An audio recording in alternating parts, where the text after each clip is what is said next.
आहात. तर मी तुम्हाला शुभेच्छा देईन की तुम्ही उत्तरोत्तर प्रगती कराल आणि एक दिवस आम्हाला मुख्यमंत्री म्हणून. येस. त्याचं मी एक प्रॅक्टिकल बघितलं की त्यांनी स्वतःचा कुठलाही बडेजाव न ठेवता त्यांनी सांगितलं की नाही आधी मॅडमला बोलू द्या. सर खूप खूप थँक्यू सो मच. आणि शिंदे सर, मी तुमची मनापासून माफी मागते, मंचावर सगळ्यांसमोर माफी मागते की काही वेगळं ठरलं होतं. पण मला गेले 3 दिवस मी सोशल मीडियावर पाहिलं की 6:30ची जी फ्लाईट आहे आपली, जी मुंबईला जाते, ती 8:30 पावणे 9ला लँड होते. आणि माझा, जसं सरांनी सांगितलं, माझा प्रयोग आहे 8:30ला. आणि आपण ज्या विभागाची आणि ज्याचा महोत्सव करतोय सर, आपण सुद्धा ड्रामा, नृत्य किंवा लाईव्ह नाटकाला किती महत्त्व असतं आणि ती कमिटमेंट किती महत्त्वाची असते हे तुम्ही जाणताय आणि त्यासाठी तुम्ही मला अलाव करताय. Thank you so much.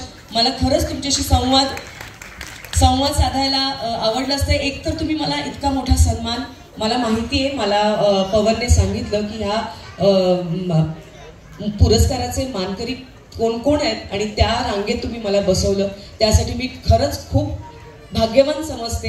आणि 35वं हे वर्ष आहे, त्यामुळे खूप त्याच्या मागे तुमच्या अर्धांगिनीची खूप मेहनत आहे. आय नो तुम्ही माझ्यावर थोडेसे नाराज असाल, पण जसं मी मगाशी म्हटलं, कमिटमेंट इज कमिटमेंट.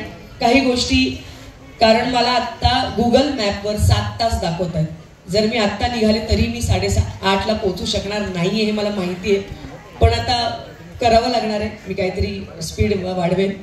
सो मला खूप छान वाटतंय. आणि जसं तुम्ही म्हणालात सर की असं व्यासपीठ मिळणं खूप महत्त्वाचं असतं, कारण मुंबई पुण्यात ते फार सोपं असतं.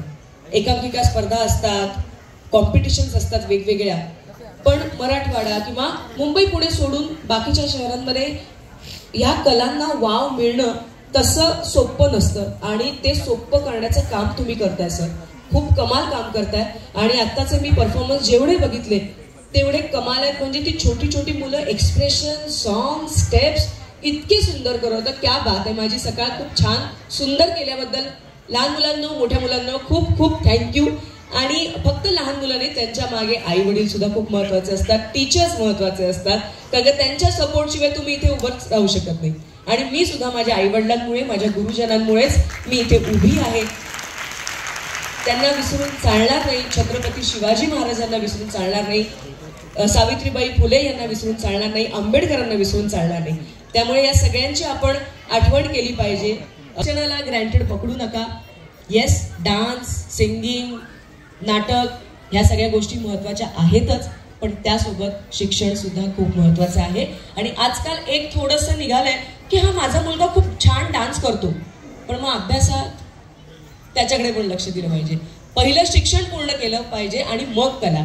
जे माझ्या आई वडिलांनी मला सांगितलं की बाई ग, मी सर जे स्कूल ऑफ आर्टची स्टुडंट आहे, मी चित्रकार आहे, मी माझं ग्रॅज्युएशन पूर्ण केलं आणि मगच या क्षेत्रात उतरले.